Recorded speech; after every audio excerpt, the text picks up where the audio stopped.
With almost 500,000 customers and over $1 trillion of secure payments, Bill isn't new to intelligent finance. It's the proven way to simplify bill pay and maximize cash flow. Want to learn more? Visit bill.com/proven for a special offer. He kōna ipurangi tēnei nā te reo irirangi o Aotearoa.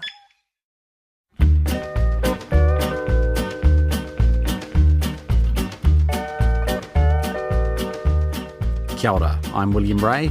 Welcome to Black Sheep. Look, I know it's been a bit of a grim season on Black Sheep. You know, we've had eugenics, child poisoning, racist anthropology stuff. So we're finishing off the season with a bit of a treat for you. It's something you've all been wanting, you've all been longing for. I don't think you've ever necessarily expressed this to me in like an email or a tweet or anything, but I know secretly, this is what you want. You all want to hear me sing. West and away from Auckland town, a man rode out one day.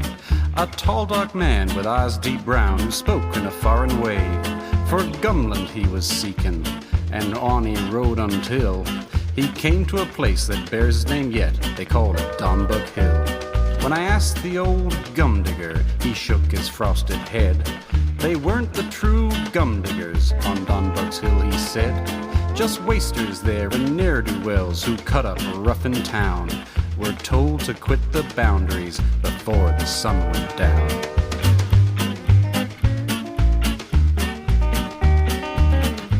So first of all, you're welcome. That was the Ballad of Donbuck's Hill. I'll put the lyrics to the full thing up in our show notes. Feel free to do a bit of karaoke and send it in. It is about 11 verses long, the full thing, just by the way. And as you've probably all worked out by now, we are wrapping up this season of Black Sheep with the story of Don Buck. And if you don't know the name Don Buck, well, then you're clearly not from wild West Auckland, because if you were, you'd have known that we are talking about the patron saint of West Auckland, a man whose name is just immutably linked to its rough and ready reputation as a home of larrikins, free spirits, and, I mean, if you want to be less charitable, criminals. And I have the perfect guest for this episode. I've always known about the Don Buck camp. I knew where it was, at the bottom of Don Buck's Hill. That's not too hard. But when I became the mayor, people used to talk about that. This is former West Auckland Mayor Bob Harvey and also the unofficial mayor of the Don Buck fan club. They used to talk about the Wild West, and it seemed not to have come from Tim Shadbolt, but from Don Buck, almost 100 years before. And so I was fascinated by someone as extraordinary as he was, someone who the West knew, and they treated, I think, with great affection. Bob Harvey got especially interested in Don Buck when he linked up with Marianne Simpkins, who's an amateur historian, poet and schoolteacher who wrote Don Buck's entry in the Dictionary of New Zealand Biography, and more importantly, she composed the Ballad of Don Buck's Hill. Some of our older listeners who maybe went to school around West Auckland might even remember Marianne coming into their school and doing a recital for them. He came to a place. Here she is reading her ballad a few years ago. They call it Don Buck's Hill. When I asked the old gum digger, he shook his frosted head. Unfortunately, I couldn't interview Marianne as she's suffering from quite advanced Alzheimer's disease these days. But I did get hold of her son, Dave Simpkins, who came into our Auckland studio with a literal suitcase full of his mum's old notes. I had to go through so much stuff. I've now got a bag that's also full of a whole lot of stuff, and I have to kind of sort it. So we've looked at some of its family history, which goes back, believe it or not, to Nelson's Trafalgar. We grew up up in the Waitakeres when it was still metal road. West Coast Road was still metal all the way from Glen Eden to Piha, and she just got obsessed by the history of the area. What got her going on Don Buck? Someone must have told her about him. It piqued her romantic, view. But even with Marianne's old notes, it's tricky to unpick Don Buck's extraordinary and chaotic life. It's hard to know where the myth ends and the man begins, and it's especially hard to tell the earliest chapters of his story. We have no idea who his parents were or why he chose to come to New Zealand, but it seems like he came from an aristocratic Portuguese family. He was a remittance man. You know, they were either like, in his case, either a black sheep or they're like a younger son who wasn't going to get any inheritance. So they would give them a stipend and send them to the moon, which was New Zealand or Australia at the time. In fact, Don Buck was so mysterious that a lot of people who met him don't even seem to have known his real name. His real name was something very different. One of those characteristic Portuguese names ending in Herrera. But we never knew him as anything but Don Buck. This is part of a brief biography written about Don Buck in 1926 that appeared in the Auckland Star newspaper. Its author is anonymous. He or she simply signs themselves off as, and I quote, a vagabond.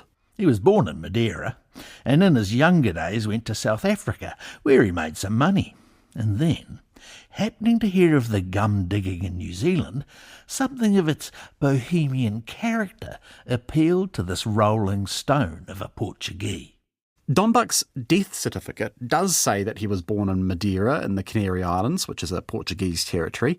That certificate also gives his real name as Francisco Rodrigues Figueira.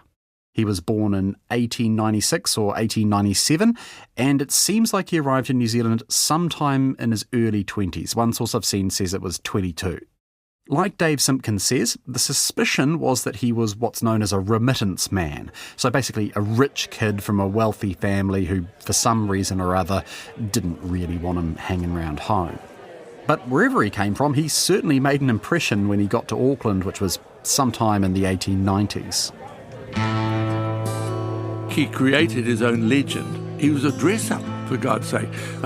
He was wearing clothes that were really not of that era. He was dressed up as a Spanish grandee. In fact, he was Portuguese. But here he is in this big hat, in this glorious, wonderful stallion, and he's riding into Henderson. I think he's like a Brad Pitt. He knows what he looks like. He's extraordinarily handsome. He's tall.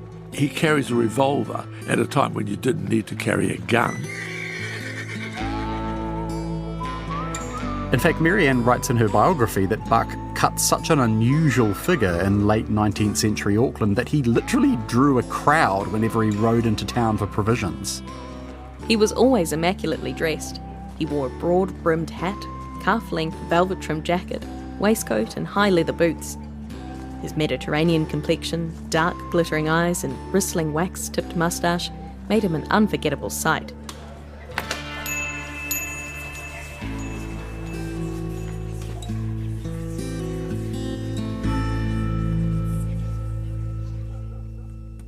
The first records we have of Buck are in the 1890s. According to some accounts, he's supposed to have had a few failed business ventures in Auckland and ended up nearly bankrupt. But then he purchased a 250-acre plot of land on the outskirts of Henderson, the site of what would become Don Buck's camp. Back in those days, this land was a wilderness of scrubby manuka broken up by the stumps of enormous Kodi trees which had been felled decades earlier. Off in the distance, the sound of axes and saws could still be heard ringing out from the Waitakere ranges as men continued to fell these giant trees for their timber.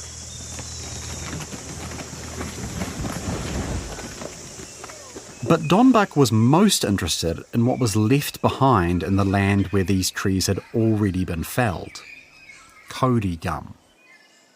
Essentially, this gum is the same sort of thing as pine resin. It's congealed sap which weeps from the trees and hardens on contact with air.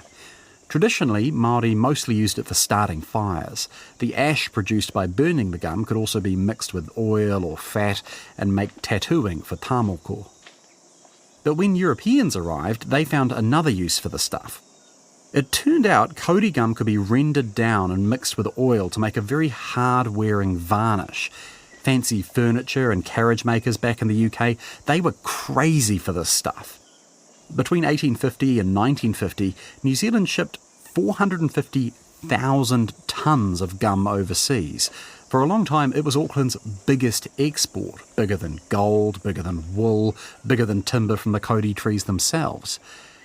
But getting hold of Kodi gum was hard work, and sometimes dangerous. Often kauri gum was found up in the tree, and so they were expert with a boot with a sharp spike, and they could climb these massive, some of the biggest trees in the world. They found about 5 skeletons up in these bloody great kauri trees where the bush gum diggers, gum climbers had got stuck in the branches. They lost the rope, and they got up into the branches and lost the rope. They couldn't get down. They could either jump to their death or stay up there and starve to death. I frankly didn't believe Bob when he told me this story, but I looked it up, and it's true, or at least something like it. There's this Press Association report from February 1899, which is titled, "A Terrible Death." A skeleton was found between the branches and trunk of a kauri tree near Kawerua, Hokianga. A tomahawk was found in the gum alongside. The skeleton is supposed to be that of a Portuguese gum digger who disappeared 20 years ago. It is supposed he met with an accident on the tree looking for gum and died there, miserably, the soft gum afterwards forming round the body. So by that account, it sounds like the skeleton was literally entombed in Kodi gum. Imagine coming across that.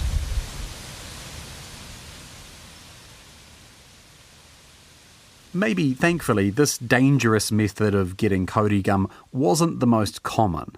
Mostly, gum was found underground, a sort of buried treasure that had been dripping onto the forest floor for tens of thousands of years.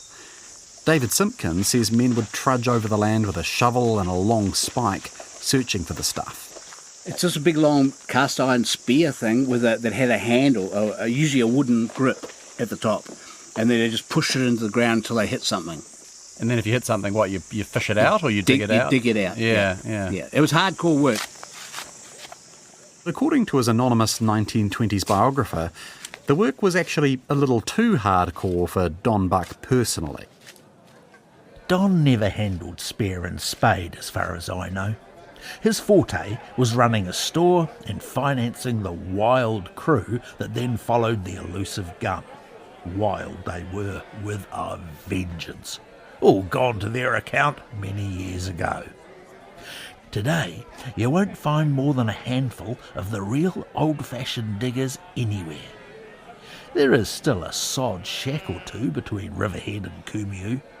Land that was once thick with the failures of the towns and the thirsty men and women who found it difficult to keep out of the lockup when they drifted within sights of the lights of the city. This is where the Don Buck legend really got started. I feel like gum digging kind of has a lot of parallels with digging for gold. There were riches to be found, but most diggers never really made their fortune.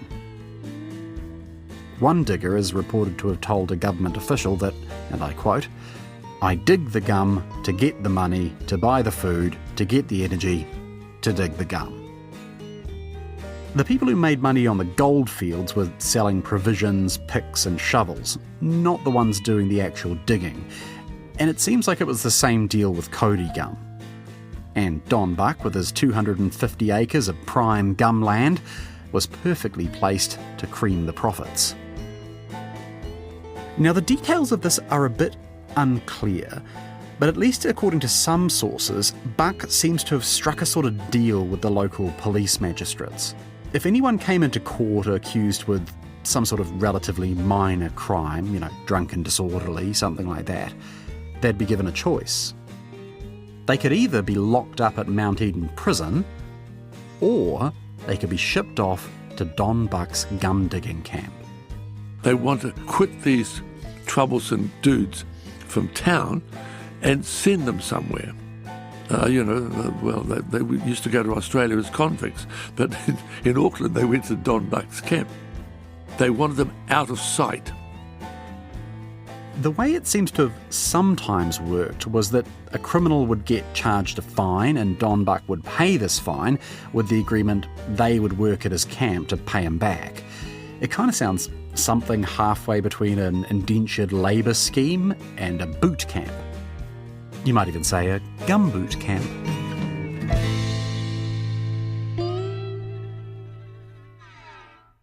And just by the way, maybe I'm the only one who thought this, but I'd always assumed that gumboots were named after the gum diggers, because that style of boot was invented for trekking over the muddy terrain of a gum field. Turns out I was wrong about that. They're called gumboots because gum was just an old-fashioned term for rubber, the material the boots were made from, which is honestly a bit disappointing for me. Anyway, that's enough about gumboots. This is not a gumboot podcast. This is a gum digging podcast.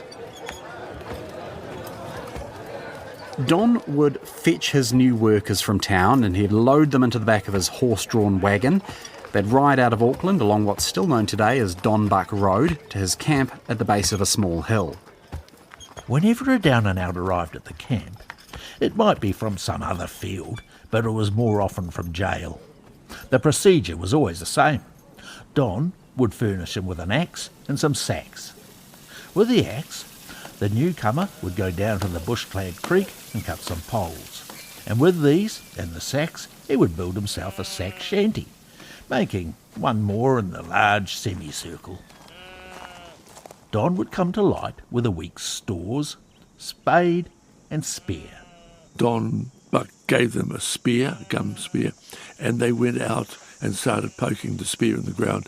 And they would find it and fill a sack, go back, he would weigh it, and then pay them.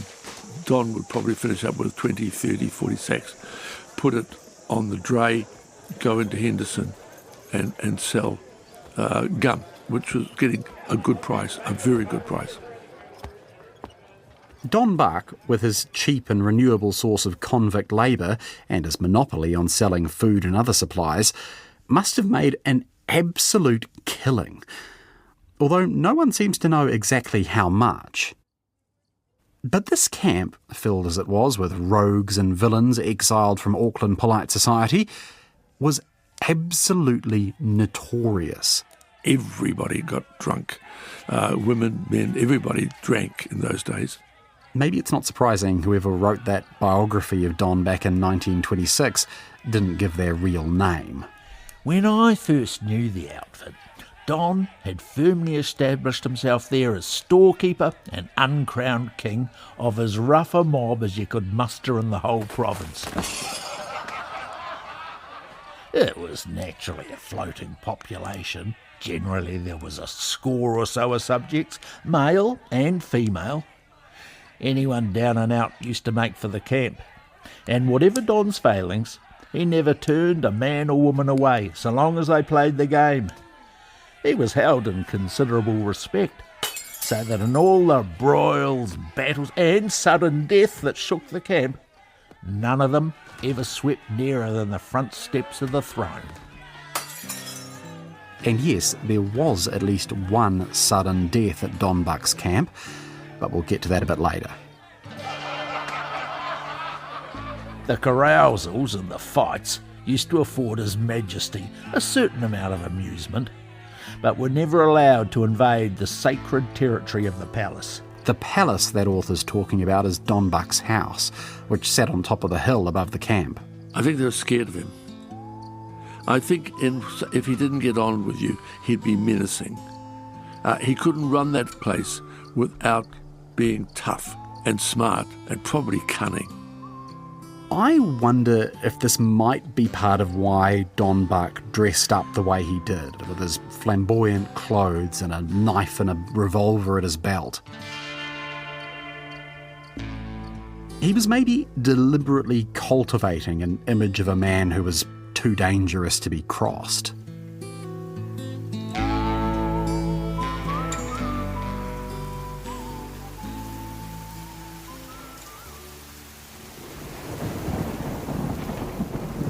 So the image we're painting of Don Buck's camp is a pretty rough and ready place, right? It's mostly just makeshift canvas tents and shacks thrown together from raupo and manuka. All the cooking happened in a big pot over a communal fire. But Bob Harvey says that really Don Buck's camp wasn't such a bad place to be, especially if the alternative was breaking rocks at Mount Eden Prison. The camp is not dreary, it's humming. There was music. Most people could play a fiddle or a harp or what they call a Jew's harp. And they had dances.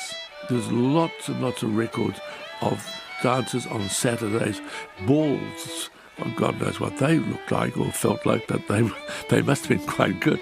But they were gentlemen's balls. They were for men looking for women.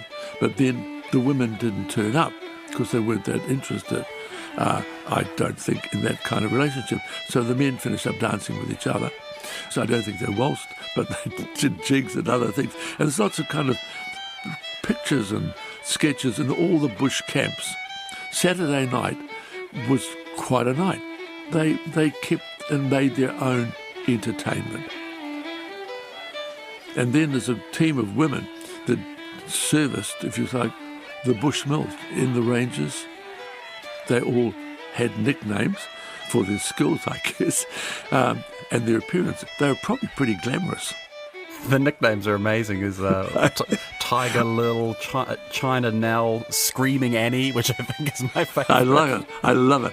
I think there was a lot of fun that went on. It rained a bit, I suppose, but also in good days, it would be a good place to be.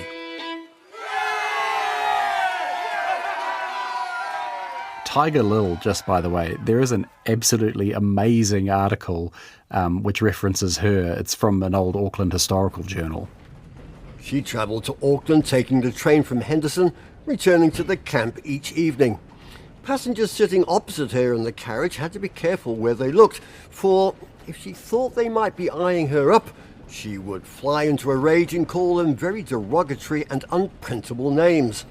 Depending on her mood, she would sometimes try to get them to come and sit next to her. If they refused, she would again give them a mouthful of abuse. For a lark, some of the men getting into the carriage would make sure that some unsuspecting male was squashed up against her and then wait for the fireworks and entertainment to start. But at least according to his vagabond biographer, Don Buck himself didn't personally join in on all the fun. Oddly enough, living in that little kingdom of inebriates, real hard drinkers, who did not get merely drunk, but mad drunk, Don never touched a drop himself. That said, Don was more than willing to sell illegal bootleg booze to people at the camp. In addition to the whiskey, there was an even more potent factor in the frequent carousals that got the camp such a notorious name and led to many visits from the police. And that was the local wine, which had a kick like a mule and was responsible for all sorts of wild doings when the camp saw red. This local wine came from the vineyards of a Sid Corbin, a Christian Lebanese migrant who, just like Don Buck, was considered a bit of a shady outsider by the good upstanding British stock of Auckland City. He did eventually make it good, though. Corbin's wines went from a 4-hectare block in Henderson to eventually being one of the 2 biggest winemakers in the country. Back in the 1970s, Bob Harvey spoke to some elderly women who worked at Corbin's vineyard as teenagers, back when Don Buck's camp was still running. The women told me they drank a lot of meths there. I remember that was quite extraordinary. They would drink gin, whiskey and beer and wine. Corbin hadn't got his vineyard really going that well, so he'd be making sherry. Probably he'd be making brandy on the side too. And that was illegal in those days, right? Yeah, everything was illegal. For 80 years, the West was all criminals because you weren't allowed to buy a bottle. You had to buy a case. Few people could afford a case. They bought on the sly a couple of bottles. And if the police turned up, they could fine the winemaker maybe $1,000 or something. I mean, it was serious and ridiculous stuff. Interestingly enough, despite the notorious reputation of his camp and his own larger-than-life image, Marianne Simpkins found that Don Buck was universally remembered as generous and polite by his neighbours. As she wrote in her biography, when fire swept through the Waitakere range during the building of a local dam, he rode through the area with some of his men to assess the damage and returned with food and clothing for the afflicted, riding over very rough country for many hours to complete the task. He made an effort to keep relationships with neighbours cordial. When camp ruffians robbed a neighbour's son, and whenever diggers encroached without permission on adjoining land, Figueroa made apologies. He gave a pony to the daughters of one neighbour. The West Auckland historian Jack Diamond collected more fond stories of Don Buck from old West Aucklanders for one of his books, Once the Wilderness. One man who had worked as a clerk in the curry gum store told me that Don was quietly spoken, rather retiring in nature, and one whose word could always be trusted. His bags of gum were always true to label, with no stones included to add weight. He said it was a pleasure to do business with him. He remembers the Don bringing in bags of luscious peaches for the clerks in the office, and how embarrassed he was when thanked for his thoughtfulness. An elderly couple said that but for the kindly help of Don Buck during a depression in the 1890s, they do not know how they would have carried on the mortgage payments on their property, or even earned enough to live on. Another old chap said that as a youth he started digging for gum with the help of Don Buck, who also gave him a heart-to-heart talk.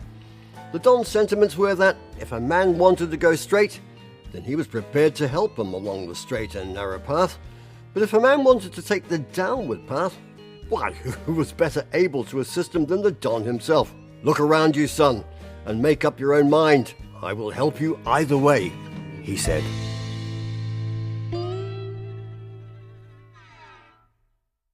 So it sounds like Don Buck, for all his fearsome reputation, wasn't necessarily such a bad guy.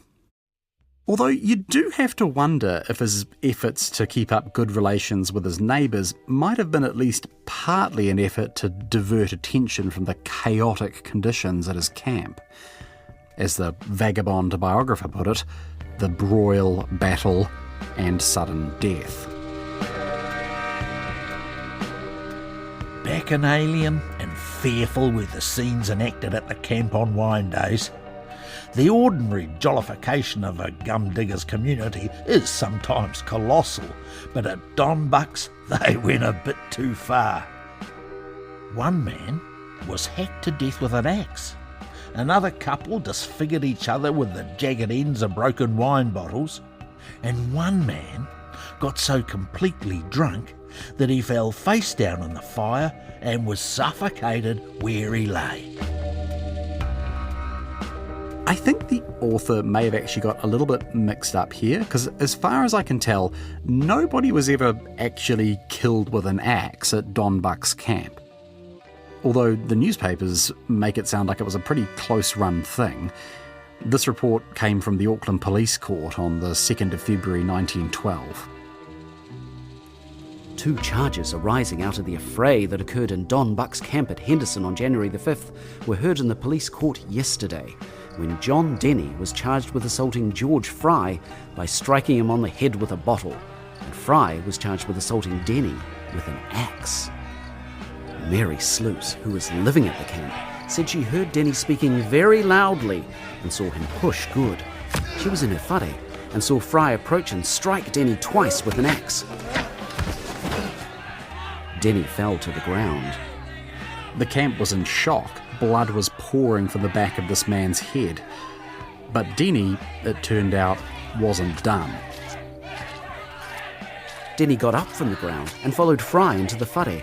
Denny picked up a bottle from the table and threw it at Fry, striking him on the head, at the same time saying, "You hound, you'd chop me down, would you?" Denny then became unconscious. Both men were drunk at the time. So, nobody killed, but it sounds like someone easily could have been. And at the end of that same year, in November 1912, there really was a death in the camp. The Auckland Star sent out a reporter to investigate when they heard the news. In the first whare visited were several men and women, all bearing evidence of hard drinking. The women were dishevelled in appearance, and amongst the men, more than one showed bruises and scars indicative of hard knocks. The pressman, probably being taken for a policeman, was immediately informed there had been a murder. He was then taken to a miserable little whare where a man lay dead on the floor. The body was twisted in an extraordinary position between a bed and a fireplace, lying face downwards, the feet protruding to the doorway. The dead man was identified as 55-year-old William Whiteside, one of Don's diggers. The reporter talked to some neighbours who said there'd been sounds of heavy drinking and partying from the camp from the past 2 days. And when he got talking to the woman who'd shown him the body, she confirmed the whole camp had been on a multi-day bender. The woman, who gave her name as Mrs. Dunstan, volunteered a statement. There had been considerable carousing, and yesterday a 2-gallon keg of wine was brought to the camp. During Sunday there had been some fighting, and at night a disturbance occurred in her whare. 3 men and a woman, in addition to herself, being present. In the scuffle which took place, the light was overturned and extinguished. She proceeded to push everyone outside, and when she thought they'd all gone, she closed and locked the door. The next morning, a very hungover Mrs. Dunstan dragged herself out of bed. She stumbled over something which she thought was a dog and proceeded to kick it out of the way. It did not move, and, stooping down, she felt the body of Whiteside, which was numb and cold. She ran outside screaming, and others in the camp answered her calls. "There has been a murder, and that woman there," she said, pointing to her companion, "knows who dealt the blow."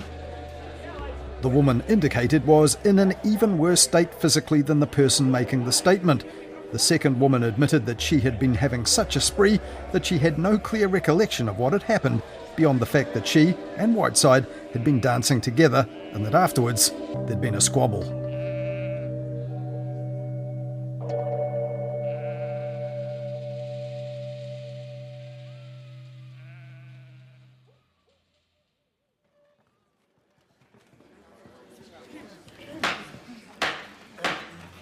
The case ended up in court where, disappointingly, the jury found the cause of death wasn't actually murder after all.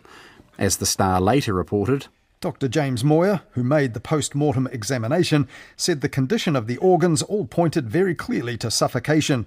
It was an easy thing for a drunken person to suffocate simply by lying on his face. Don Buck himself was called as a witness at the coroner's court and got a bit of stick from the judge, who wanted to know exactly what kind of operation he was running. He said the camp should be closed as a matter of public interest. Don replied that he'd been thinking of shutting the camp down for a while already. It had been running for about 2 decades at this point, and you've got to imagine there probably wasn't much gum left to find. On top of that, more and more settler farmers were moving into the neighbourhood, and some seemed to have felt like Don Buck's camp was lowering the reputation of the area. There were apparently a lot of complaints. It's actually not totally clear when Don Buck's camp was closed. Some sources I've read seem to think it happened almost immediately after William Whiteside died in 1912. Others seem to suggest it was still home to a few die-hard gum diggers up until 1917. But the end of the story wasn't long in coming. Once deprived of his subjects, Don seemed to lose all zest for life. And at the comparatively early age of 56, or perhaps less, he passed away. It was actually quite a lot less. At least according to his death certificate, Don Buck was only 47 years old when he died in 1917. He was found unconscious in his house, having suffered a heart attack. Apparently his faithful black stallion raised the alarm by kicking hard at the door of his stable until someone came to help. He lingered in hospital for a few weeks, but died soon afterwards. At his death, he left an estate worth several £1,000s. Where it went, I don't know. Search was made for Portuguese relations of Don's, but without effect. It was the end of an era.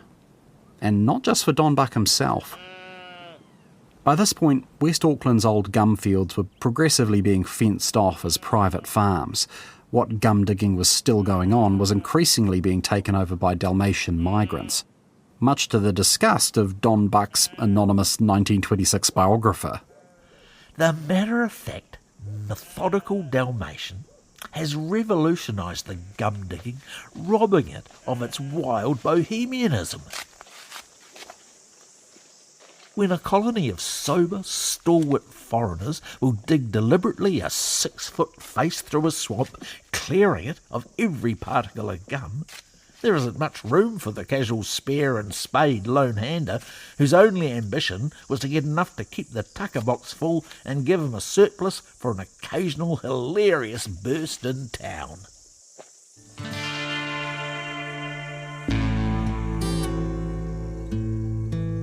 But for Don Buck, it was definitely a case of gone but not forgotten. In the 1960s, decades after his death, Marianne Simpkins, who, as we said, was a school teacher at the time, became totally obsessed with commemorating this roguish West Auckland icon. She composed several poems and that ballad about him, and together with Bob Harvey, she rediscovered the site of his old grave and had a new stone erected to mark it.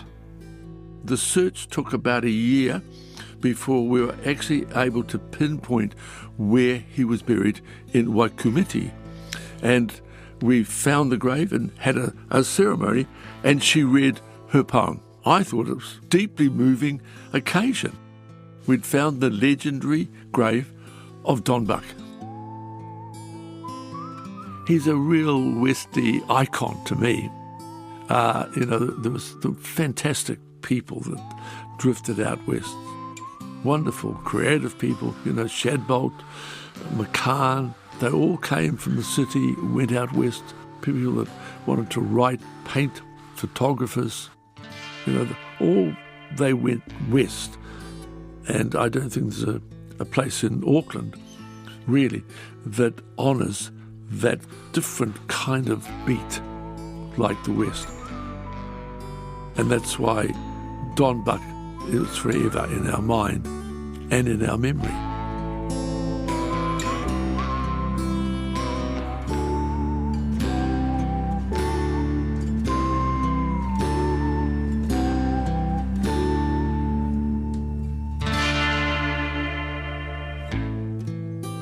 Special thanks to the Simpkins whānau for their help in making this program, and also a huge thanks to Bob Harvey. This is the final episode for this season of Black Sheep, but we have big plans for later in this year, so if you haven't already, make sure to follow us on your favourite podcasting app. But who am I talking to? You've already followed. I've sung for you now. You have to follow me for that. RNZ has a whole bunch of other amazing podcasts for you to enjoy. One newly released series that you should put on your radar is Waitakere, Revolutions in Māori Art. It's a really interesting program looking at the role of artists in the Māori protest movements of the 1970s and 80s. You can find that and a whole bunch of other excellent podcasts at rnz.co.nz/podcasts. Black Sheep is written and produced by me, William Ray. Our sound engineer is William Saunders, and our production coordinator is Brianna Uritich-Gregg, the uncrowned queen of as rough a mob as you could muster in the whole of public radio. Special shout out to Brianna. This episode is our resident West Aucklander who told me in no uncertain terms that we needed to have an episode of Black Sheep on Don Buck. The executive producer of our team is, of course, Tim Watkin. Voice actors this episode were Duncan Smith, Colin Peacock, Giles Beckford, Janina Schwaneker, and Phil Pennington.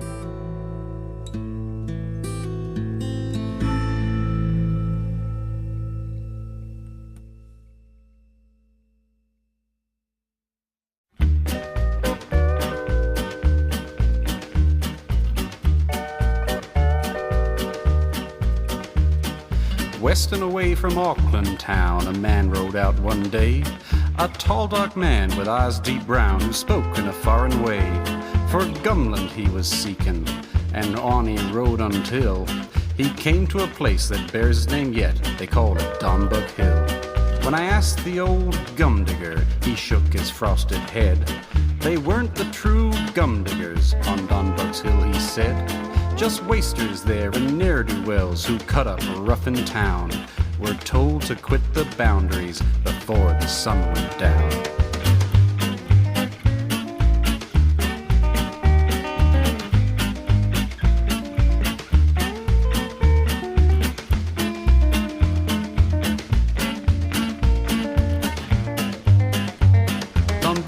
Very seldom crossed, or you can bet your life they knew that he was Spanish and lightning with a knife. Emmanuel Figaro, I think that was his name. Some say Randolph Francisco, but now it's all the same. People went by nickname then more than they do today.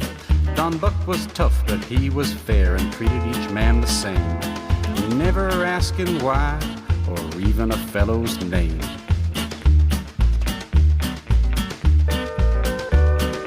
West and away from Auckland town a man rode out, they say, but only a few of the ones who knew can tell the tale today. The others lie forgotten in graves unmarked, uncrossed. Their diggers' gear has rusted, their stories ever lost.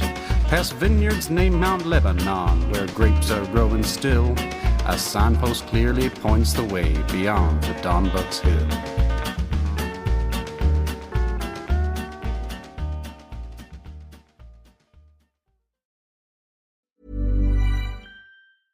With almost 500,000 customers and over $1 trillion of secure payments, Bill isn't new to intelligent finance. It's the proven way to simplify bill pay and maximize cash flow. Want to learn more? Visit Bill.com/proven for a special offer. Explore a new spring collection of pieces that take you to the places you dream about. A suitcase filled with heritage-inspired suede jackets, relaxed linen, and dresses for every adventure. Discover more at bananarepublic.com.